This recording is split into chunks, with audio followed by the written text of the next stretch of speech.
మన రక్షణ మంత్రి రాజ్నాథ్ సింగ్ గారు పాకిస్తాన్కి కంటి మీద కొనుకు లేకుండా చేస్తున్నారు.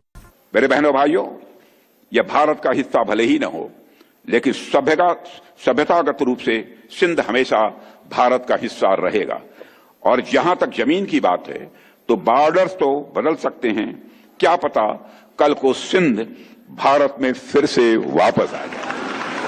గతాన్ని చూసుకుని ఇదేంటబ్బా బతుకు ఇలాగైంది అని పైజామా పైకెత్తి పట్టి ఎటు లగెత్తాలా అనే డిప్రెషన్ పట్టుకుంది పాకిస్తాన్కి ఇప్పుడు. ఎందుకంటే గతంలో పాకిస్తాన్ భారత్ పైన అవాకులు చెవాకులు మాట్లాడటం, కాశ్మీర్ని కలిపేసుకుంటామని అరవటం చేస్తూ ఉండేది. భారత్ మాత్రం ప్రపంచంలోని సహనం అంతా తమకే స్వంతం అన్నట్టుగా పాకిస్తాన్ అరిచాక మేము ఖండిస్తున్నాం అని క్లాసుగా చెప్పి ఊరుకునేది. మళ్ళీ పాకిస్తాన్ మరోసారి నోరు పారేసుకునేది, భారత్ మళ్ళీ ఖండిస్తున్నాం అని తన సహనశీలతని ఆకాశమెత్తు ఎదిగిన ప్రవర్తనని ప్రదర్శించి ఊరుకునేది. అలవాటైపోయింది ఇలా పాకిస్తాన్కి. ముందు తానే భారత్ పైన పడి అరవడం ట్రెండ్గా మారింది. కానీ ఇప్పుడు పొజిషన్ మారింది. ఇప్పుడు భారత్ పాకిస్తాన్కి డొక్కలో దించిన బల్లెంలా కాస్త గ్యాపులు ఇస్తూ డైలాగ్స్తో దింపుతోంది. దెబ్బకు పిచ్చెక్కిపోతోంది పాకిస్తాన్కి. ఇంతకీ విషయం ఏమిటి అంటే, మన రక్షణ మంత్రి రాజ్నాథ్ సింగ్ గారు నిన్న మరోసారి పాకిస్తాన్కి చలిజ్వరం పుట్టించే కామెంట్ వేశారు. సరిహద్దులు మారొచ్చు, సింధు మళ్ళీ భారత్లో కలవచ్చు అంటూ. రాజ్నాథ్ సింగ్ గారు భారతదేశ రక్షణ మంత్రి. ప్రపంచ ర్యాంకింగ్లో భారత డిఫెన్స్ థర్డ్. అలాంటి వ్యవస్థకి రక్షణ మంత్రి. ఆయన అనాలోచితంగా తనకి ఏది తోస్తే అది మాట్లాడతారు అని అనుకోకూడదు. వీరు మాట్లాడే ప్రతి మాటకి స్ట్రాటజిక్ టార్గెట్స్ ఉంటాయి. సో సింధ్ మళ్ళీ భారత్లో కలవచ్చు అని ఆయన అన్నారంటే సంథింగ్ బిగ్ ప్లాన్ ఏదో రచిస్తూ ఉండవచ్చు అని అనుకోవాలి. సింధుని కలిపేసుకుంటే దరిద్రం వదిలిపోతుంది ఎదవలకి. ఎందుకు అలా మాట్లాడకూడదు?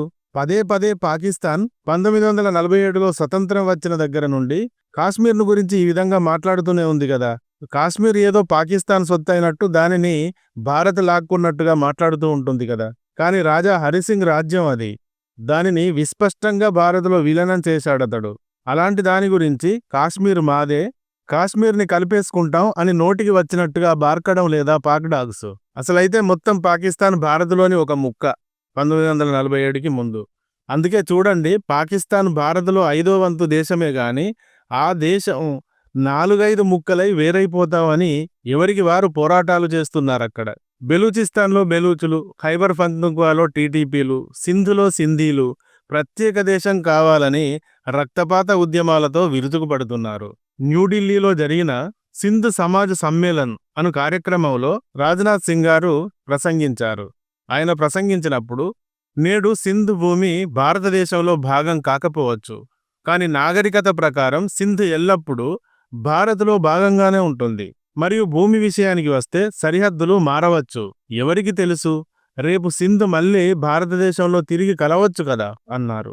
ఇదే సందర్భంగా ఇంకా ఆయన భారతీయ జనతా పార్టీ సీనియర్ నాయకులు శ్రీ లాల్ కృష్ణ అద్వానీ గారి గురించి చెబుతూ, సింధు ప్రాంతంలోని హిందువులు, ముఖ్యంగా నా తరం నాటి హిందువులు ఇప్పటికీ సింధును భారతదేశం నుండి వేరు చేయడాన్ని అంగీకరించడం లేదు అని అద్వానీ గారు తన పుస్తకంలో రాసుకున్నారు అని చెబుతూ, సింధులోనే కాదు భారతదేశం అంతటా హిందువులు సింధు నదిని పవిత్రంగా భావిస్తారు. సింధులోని చాలా మంది ముస్లింలు కూడా సింధు నది నీరు మక్కాలోని ఆవియే జంజాం కంటే తక్కువ ఏమీ కాదు, చాలా పవిత్రమైంది అని భావిస్తారు అంటూ సింధు ప్రాంతం గురించి మాట్లాడుతూ పాకిస్తాన్కి ఈ విధంగా మళ్లీ నిప్పంటించారు రాజ్నాథ్ సింగ్ గారు. పాకిస్తాన్ అనగానే పాకిస్తాన్ అంతా కలిసికట్టుగా ఉంటుంది, అంతా కలిసి భారత్కి వ్యతిరేకంగా ఉంటారు అని మనం అనుకుంటాం.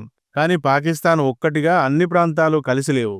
ఏ ప్రావిన్స్కి ఆ ప్రావిన్స్ వేరైపోయి ప్రత్యేక దేశాలమైపోతాం అని పోరాడుతూ ఉన్నాయి. బలూచిస్తాన్ మేం ప్రత్యేక దేశంగా మారుతాం, మాకు సాయం చేయండి లేదా మమ్మల్ని మీలో కలిపేసుకోండి అని భారత్ని సాయం అడుగుతోంది. సింధ్ అయితే భారత్లో కలుస్తామంటోంది. ఖైబర్ పఖ్తూన్ఖ్వాలోని టీటీపీలకు అయితే ఆయుధాలతో సహా అన్నింటినీ భారతే అందిస్తోంది అని పాకిస్తాన్ పాలకులే క్లెయిమ్ చేస్తూ ఉంటారు.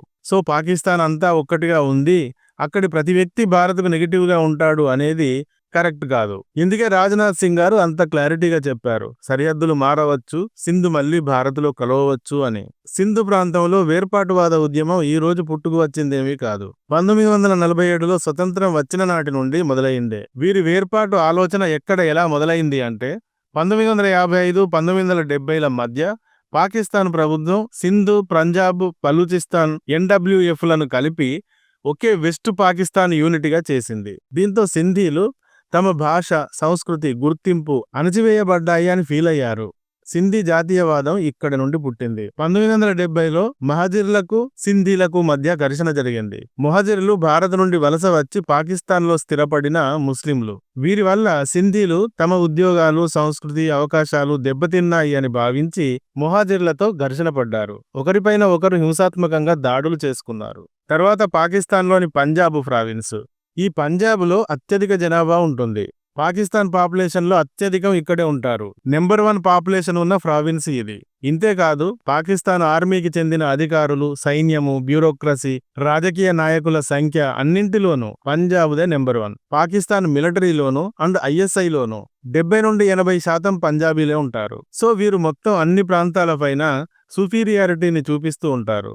దేశానికి సంబంధించి అన్ని రకాల వనరులు, నిధులు కూడా ఎక్కువ మొత్తం పంజాబ్కి ఇచ్చాకే మిగతా ప్రాంతాలకి పంచుతారు. సింధు నదిని సింధు ప్రాంతవాసులు తమ జీవనాధారంగా భావిస్తారు. కానీ సింధు నీటిని పంజాబ్కు ఎక్కువగా తరలించి సింధీలకే దెబ్బ వేసింది పాకిస్తాన్ నాయకత్వం. నాయకత్వం అంతా పంజాబీల చేతిలో ఉంది కనుక అంతా తమ సొంత రాష్ట్రానికి ఇలా వాడేసుకుంటుంటారు.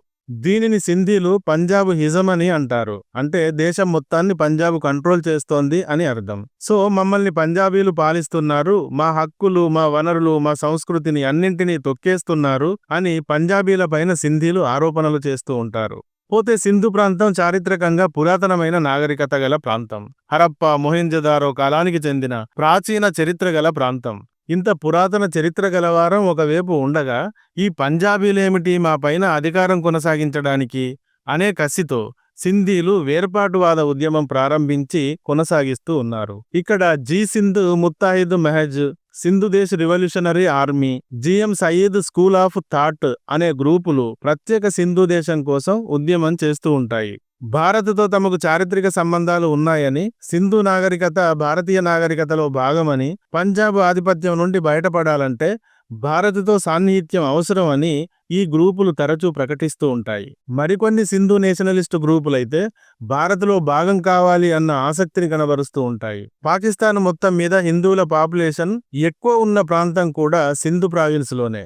4.9 మిలియన్ అంటే 49 లక్షల హిందూ పాపులేషన్ ఈ ప్రావిన్స్ లో ఉంటుంది. ఇది ఈ ప్రావిన్స్ లోని జనాభాలో 8.8% అన్నమాట. భారత్కు సంబంధించి అత్యంత పురాతన నాగరికత విలసిల్లిన ప్రాంతం ఇది. ఇండస్ వ్యాలీ సివిలైజేషన్ 3300 నుండి 1300 నాటిది కదా. నగర ప్రణాళికలు, కాలువలు, డ్రైనేజీ సిస్టమ్, ట్రేడ్ ప్రపంచంలోనే మొదటిసారి ఇక్కడే ప్రారంభించబడ్డాయి. మొహెంజదారో, హరప్పో, చన్హుదారో, కోటదీజీ లాంటి చారిత్రక నగరాలు ఈ ప్రాంతంలోనివే. ఇవి అన్ని పురాతన భారతదేశానికి చెందిన అద్భుత ప్రాంతాలు. ఇలాంటి ప్రాంతాలు వెళ్లి పాకిస్తాన్లో కలవడమే బాధాకరం. ఈ విధంగా బ్రిటిషర్స్ కలిపి వెళ్లిపోయారు. అందుకే రాజ్నాథ్ సింగ్ గారు అలా సింధు ప్రాంతం గురించి మాట్లాడారు. సరిహద్దులు మారొచ్చు, సింధు మళ్లీ భారత్లో కలవచ్చు అంటూ. పాకిస్తాన్ కాశ్మీర్ సరిహద్దుల్లోనూ లేటెస్ట్ గా సరిక్రీకు వద్దాను ఎగస్ట్రా వేషాలు వేస్తూ భారత భూభాగానికే ఎసరు పెట్టే ప్రోగ్రాం చేస్తూ ఉంటే మన వాళ్ళు ఈ మధ్య పాకిస్తాన్ ప్రాంతాలను ఆక్రమిస్తాం అని మాట్లాడుతూ ఉన్నారు. ఇలా పాకిస్తాన్ భూభాగాన్ని కలిపేసుకుంటాం అనడం ఇండియన్ ఫారెన్ పాలసీ కాదు అని కొందరు వాపోతూ ఉన్నారు ఈ మాటలు విని. మరి దీని గురించి మీరు ఏమంటారో మీ కామెంట్తో తెలియజేయండి. ఈ వీడియో కానీ నచ్చితే ఒక లైక్ ఇవ్వండి. అలాగే ఇంతవరకు మా ఛానల్కి సబ్స్క్రైబ్ చేసుకున్నట్టయితే వెంటనే సబ్స్క్రైబ్ చేసుకోండి. ఇలాంటి వీడియోల నోటిఫికేషన్స్ కొరకు బెల్ ఐకాన్ని కూడా క్లిక్ చేయండి. Thank you for watching. జై హింద్, జై భారత్.